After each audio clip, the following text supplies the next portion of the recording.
Hello, എന്തായി ഓണത്തിൻ്റെ ഒരുക്കങ്ങളൊക്കെ? ഈ ഉത്രാടപ്പാച്ചിൽ എന്ന് പറയുന്നത് ഈ മുതലിൻ്റെ പുറകെയുള്ള ഓട്ടത്തിനാണോ എന്ന് എനിക്കൊരു ഡൗട്ടുണ്ട് കേട്ടോ. കാരണം ഒരു ഇത്തിരി കഞ്ഞി അകത്താക്കാൻ വേണ്ടിയിട്ടുള്ള ഓട്ടത്തിലായിരുന്നു ഞാനും അവർ. അത് കഴിഞ്ഞ് ക്ഷീണത്തിൽ റെസ്റ്റ് എടുക്കുകയാണ് പാവം. അതൊക്കെ പോട്ടെ. അപ്പോൾ എന്തായാലും ഒരുപാട് കാലങ്ങൾക്ക് ശേഷം നമ്മൾ നാളെ ഓണത്തിന് ഇവിടെ സദ്യ ഉണ്ടാക്കാൻ പോവുകയാണ്. ഓണം വന്നാലും വിഷു വന്നാലും ക്രിസ്മസ് വന്നാലും പിറന്നാൾ വന്നാലും എന്ത് വന്നാലും ബിരിയാണി. ആ ബിരിയാണി ഇട്ടൊരു കളിയില്ല. അങ്ങനെ ഇരിക്കുകയാണ് ഇത്തവണ ഓണത്തിന് സദ്യ മാത്രം മതി എന്ന് പറഞ്ഞാൽ വലിയ ലിസ്റ്റ് ഏട്ടനാണ് തന്നത്. എന്നാൽ ആയിക്കോട്ടെ, സാധനം എത്തിച്ചെന്നാൽ നമുക്ക് ഉണ്ടാക്കാമെന്നാണ് അമ്മയും പറഞ്ഞു.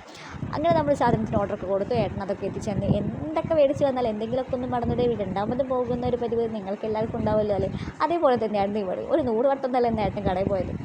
അപ്പോൾ സാധനമൊക്കെ കിട്ടിയ സ്ഥിതിക്ക് നമുക്ക് രാത്രി തന്നെ ഏകദേശം ഒരു പണി കഴിച്ച് വെക്കാമെന്ന് വിചാരിച്ചു.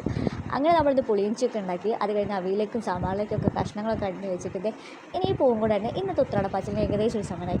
നാളെ അമ്പലത്തിൽ പോകണം. അപ്പോൾ നേരത്തെ ഇരിക്കണം. അപ്പോൾ അതിൻ്റെയുള്ള അയൺ ചെയ്യാനുണ്ട്. അങ്ങനത്തെ അല്ലറ ചില്ലറ പരിപാടി കൊണ്ട് കഴിഞ്ഞാൽ നമുക്ക് ഉത്രാടപ്പാച്ചിൽ അങ്ങനെ നിർത്തി വെച്ചിട്ട് അങ്ങ് കിടന്നു തുടങ്ങാം.